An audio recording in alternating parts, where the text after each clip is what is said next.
Assalamualaikum warahmatullahi wabarakatuh. Berjumpa lagi di channel Ngaji Ringan. Nah teman-teman, sekarang kita berada di materi ke-87, yaitu adab membaca Al-Quran bagian 1. Adab sebelum membaca. Pertama, husnun niyah atau niat yang baik. Hendaklah interaksi dengan Al-Quran dilandasi niat yang ikhlas mengharap ridha Allah Ta'ala, bukan berniat mencari dunia atau mencari pujian manusia. Karena Allah Ta'ala tidak akan menerima bahkan murka terhadap amal yang dilandasi riya. Abu Hurairah radhiyallahu anhu berkata, saya pernah mendengar Rasulullah SAW bersabda, sesungguhnya manusia yang pertama kali dihisab pada hari kiamat ialah seorang yang mati syahid. Lalu diperlihatkan padanya kenikmatan sehingga ia mengetahuinya dengan jelas. Lantas dia bertanya, apa yang telah kamu lakukan di dunia wahai hambaku? Dia menjawab, saya berjuang dan berperang demi engkau ya Allah sehingga saya mati syahid. Allah berfirman, dusta kamu, sebenarnya kamu berperang bukan karena untukku melainkan agar kamu disebut sebagai orang yang berani. Kini kamu telah menyandang gelar tersebut. Kemudian diperintahkan padanya supaya dicampakkan dan dilemparkan ke dalam neraka. Dan didatangkan pula seorang yang belajar Al-Quran dan mengajarkannya.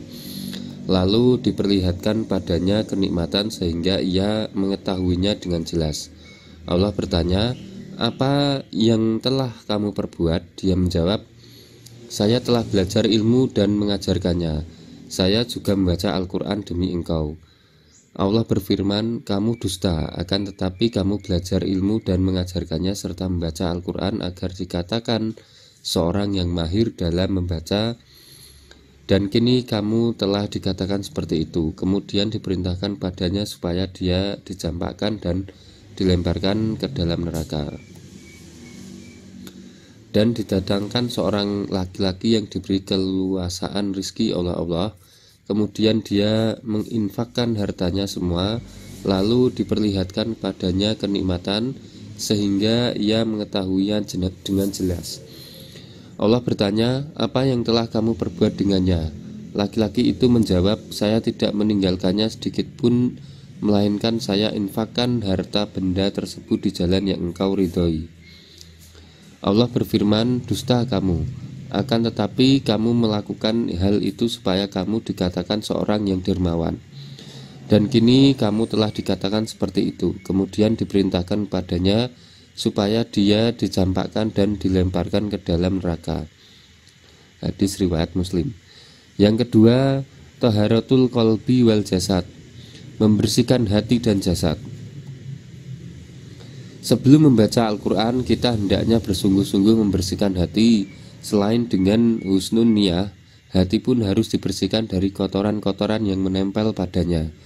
Di antaranya adalah kesombongan, yakni merasa diri hebat sehingga menolak kebenaran dan meremehkan orang lain. Rasulullah SAW bersabda,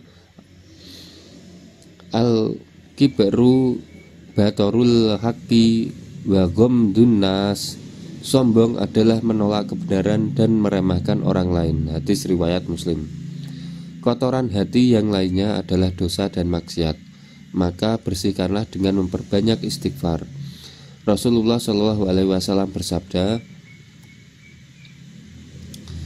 innal abda ida akhta'a khoti'atan nukitat fi qalbihi nuktatung sauda faida huwa naza'a wastaqfara wa tabasu kila qalbuh wa in adazida fiha hatta na'lu falbah wa huwa ranul ladzi dzakarallahu kalla bal ro'a kalla barrona ala qulubihim makanu yaksibun.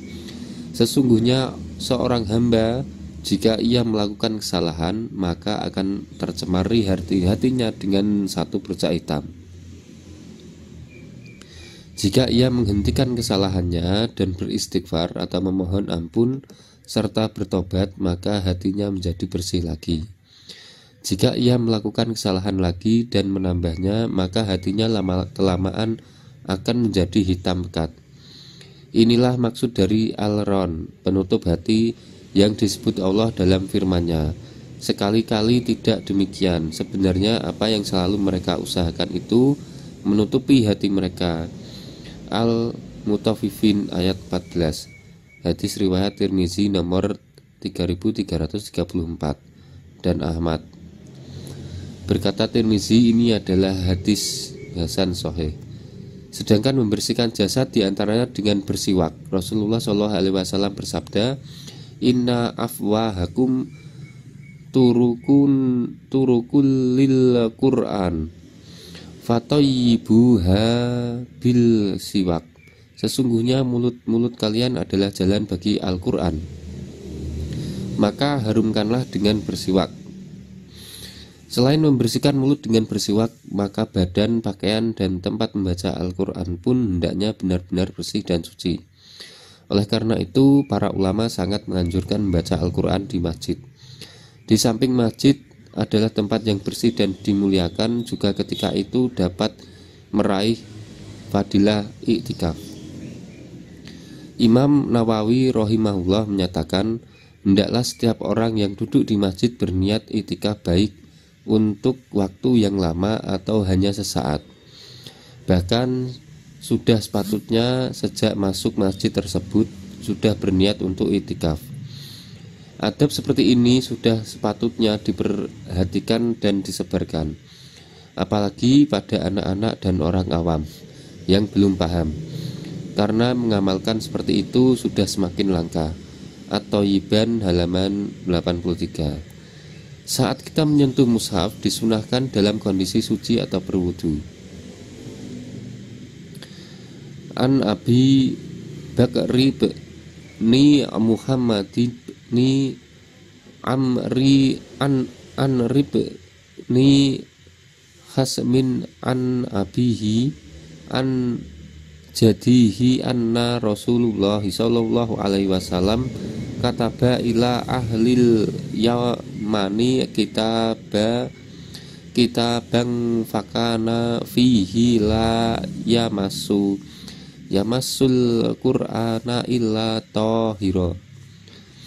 Dari Abu Bakar bin Muhammad bin Amr bin Hazm dari ayahnya, dari kakeknya.